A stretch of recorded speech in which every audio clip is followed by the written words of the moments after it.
everybody, welcome back to the channel. This is my triple Gateway LUFENIA Plus run with Setzer, Reigns, and Prompto. And I won't lie, I did have some a little trouble defeating this stage, and haven't uploaded for quite some time. Have been away for work, and I haven't set up my recording stuff on my other PC.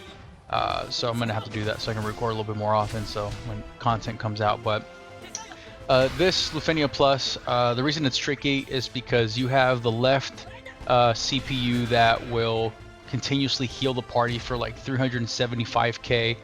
So I suggest you take that one out immediately, and then the main CPU is just going to be doing HP damage literally in every single turn. And then the last one, which is the one on the right side, that one is going to be inflicting debuffs on the party. I never saw it do any type of HP damage. I think it can if it goes to a point where it would actually kill you. Then I think it forces an HP attack. But here right off the bat, the goal is to eliminate C as fast as possible. And so I brought in my Ject friend unit so that way I could save for example, my Jack call and things like that. I did use Ferris's call in the beginning, so with Ferris and then Ject, that should be enough buffs to the party, like auras, that Sid Reigns will be hitting pretty hard. Prompto should be hitting pretty hard, about 100k for his follow-up blink attack. Now you'll see that here the main CPU boss has LUFENIA orb. It's at 3, and the way to uptick it is to dot or to evade moves. So here that's the whole reason I brought in Prompto. So Prompto, you use his S1, and it's going to lock all targets to Prompto, and then when they attack, it's going to miss, as you had seen right now when B tried to attack. So the ones that you want, the enemies you want to allow to attack you is B and A. Not so much C, because B and A are going to miss their attacks, and although A will still debuff 2 of your party members, with Setzer in the party, it's not going to really be a big deal.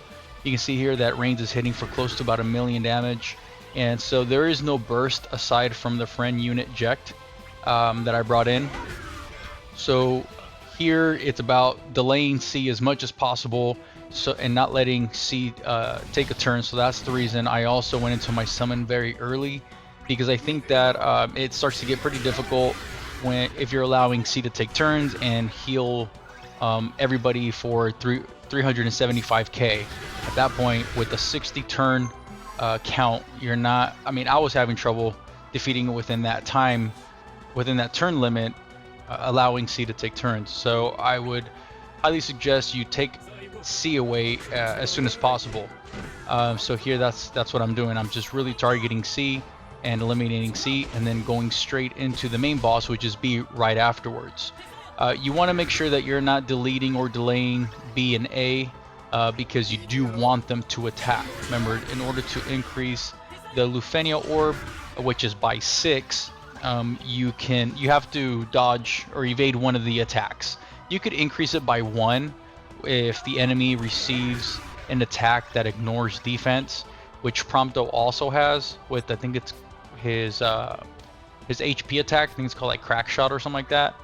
So there's other units that you could bring that ignore defense. Obviously Shadow would be great for this. He's kind of like the featured character, right? This is kind of his LUFENIA in a way. And then you got Orin with his follow-ups, Beatrix, 8, things like that. But I just feel like it's not really necessary to bring them, especially if you have somebody like Prompto. And if you brought in Shadow, I'm not pulling for Shadow, just because I feel like you have to use a call ability on Shadow to lock the enemies to attack him, because although he can evade attacks, they have to target him, and if they don't target him, then he's not evading. And I don't feel like it's really worth using a call ability on him just for him to evade. That's kind of like the main reason why I didn't pull for him. If his kit had a lock ability on it, then I would have pulled for Shadow. I don't think he's a must-have or anything like that. So staying on this LUFENIA fight here, you'll see that C is pretty close to dying here. So once I do that, you also have to keep. I had to keep an eye on the LUFENIA orb. You'll see that it's at 2 here. So I didn't want to, right here I checked to make sure that Setzer's move is not gonna come all the way up, because Setzer does have the tendency to have his turn kind of come up. So if it would have, that would have been it. It would have been game over. So here you see B attack miss, and LUFENIA orb goes up by 6. Because Prompto's S1 again locks the enemy and gives them 3 turns of 100% evasion. So here Breaking C is going to move its turn back, bringing up Sid Reigns, and then with Sid Reigns I can go ahead and finish off C. The reason that I summoned brought in my friend unit so early and went into again that summon is because it's a very tight turn count. You only have 60 turns on this level, so I thought it was best to use everything that I kind of had to completely take away or eliminate C. Now I can go and concentrate on B, and there's really nothing to worry about when it comes down to A, as long as you keep up and you keep using Prompto's S1, locking the enemies, and then there's really nothing to worry about. They're not going to hit you. They only do single target HP attacks, so that's why Prompto I think is key for the stage. It allows you to kind of bring 2 other units of whatever you want. And I was having trouble even, I mean, there's no burst here, like I said, in my team right now, but Sid Reigns obviously does so much damage that you don't need a burst character. I also haven't really greened any of my burst characters. I was going to, but then I thought, you know what, I guess I want to keep LUFENIA Plus to a point where if people haven't been able to really pull for burst or don't have the resources for burst, for greening one of the burst weapons, then I kind of want to feel what, you know, you guys feel if you're out there. So I don't really plan on greening anybody unless I have to. At that point, then I would say, you know what, I tried different team compositions. I couldn't beat the stage, so I felt like at this point I did have to green somebody, but I haven't really encountered that yet. I was close to doing it with this stage, but then, you know, the whole Setzer Sid Reigns combo never fails.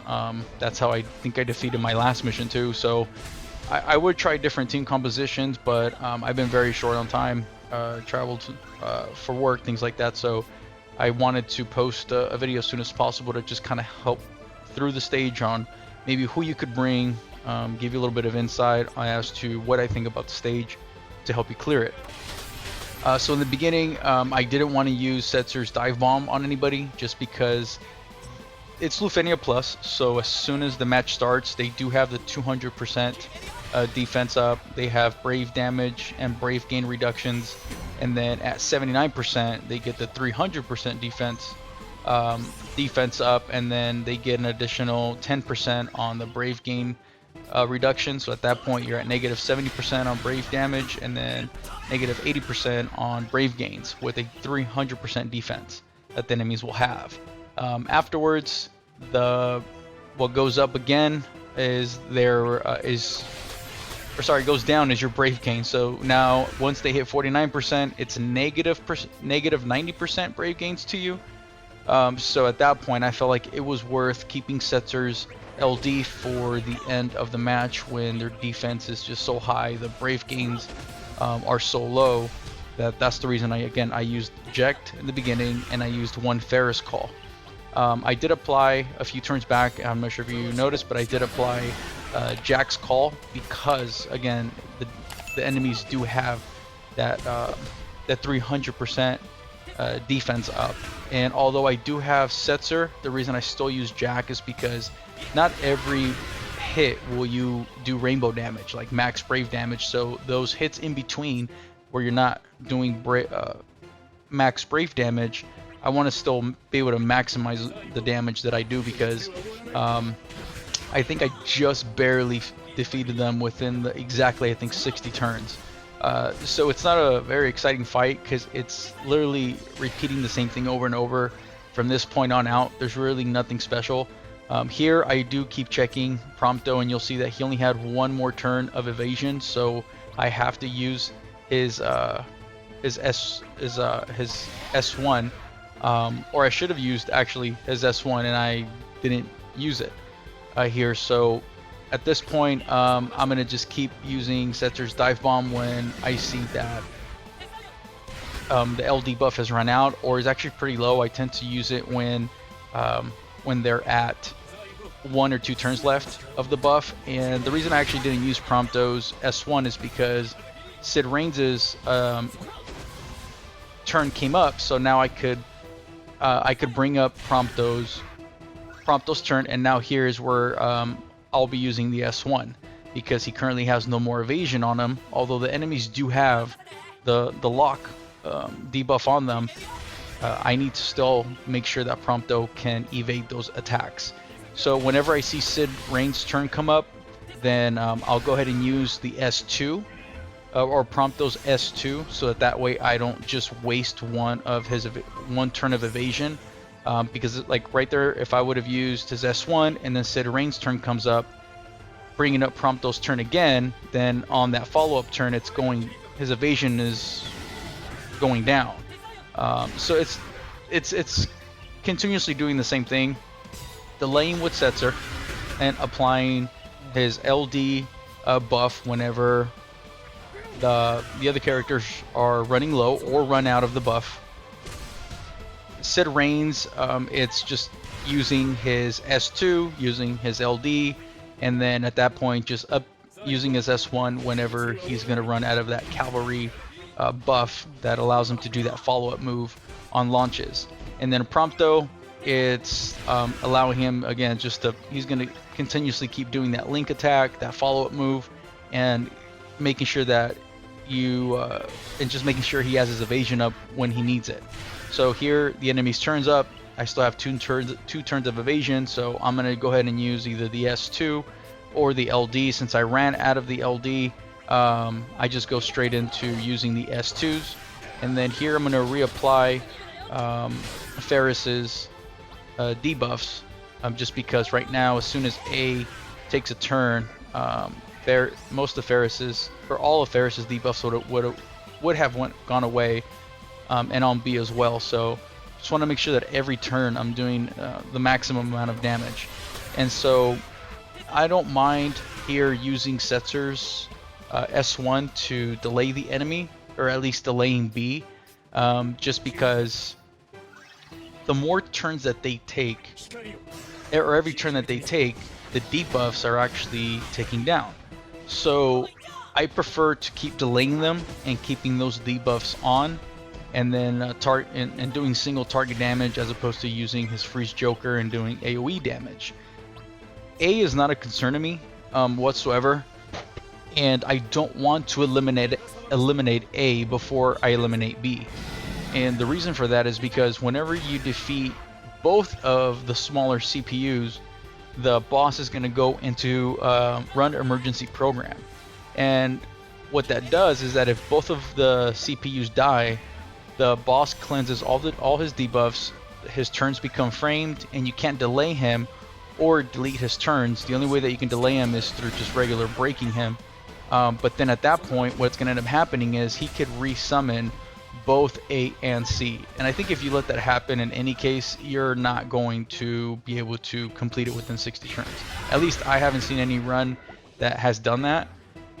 Just because it's such a tight turn count, you still have C that's going to continuously be healing, so you kind of want to leave A for last. That's the reason that I was having some trouble, because I kept bringing AoE damage dealers, and I would keep killing C and A, so the smaller CPUs, and so the main boss would go into the run emergency program and then all of a sudden resummon the smaller CPUs, or the nodes. I kept saying CPUs, but their real name is the nodes. And so then I just had to reset again. So I felt that Sid Reigns and Setzer, just like at most levels, they were good for this one, just because they do have a lot of single target damage. And if I kept bringing in characters with AoE damage, I kept again killing both nodes. And then and I just had trouble from that point on out. Now, if you do kill both nodes, it's not the end of the world, but at that point, you would have to maybe save your burst if you bring in like a burst character and you have a summon, and you do plan on killing both nodes.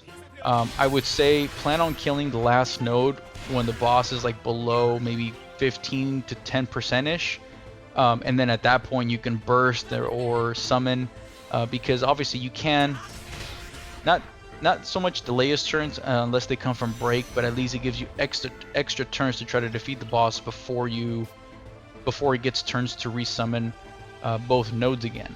So if you do defeat both nodes, it's not the end of the world. You can still go and use your burst, use your summons, and try to defeat the boss before it starts taking its turns to resummon the nodes. But yeah, that's the level. I was having some trouble, like I said, and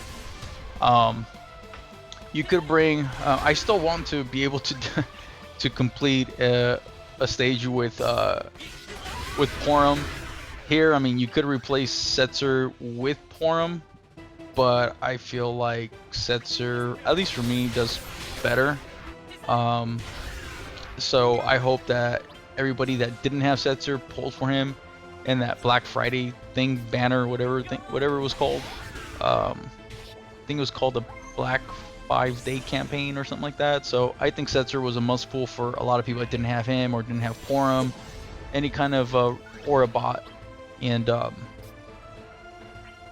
yeah, so as you can see here, I mean, the last couple of LUFENIAs, I think I put Setzer in the party, and that's how I was able to get through them without really greening any of the burst weapons or anything like that.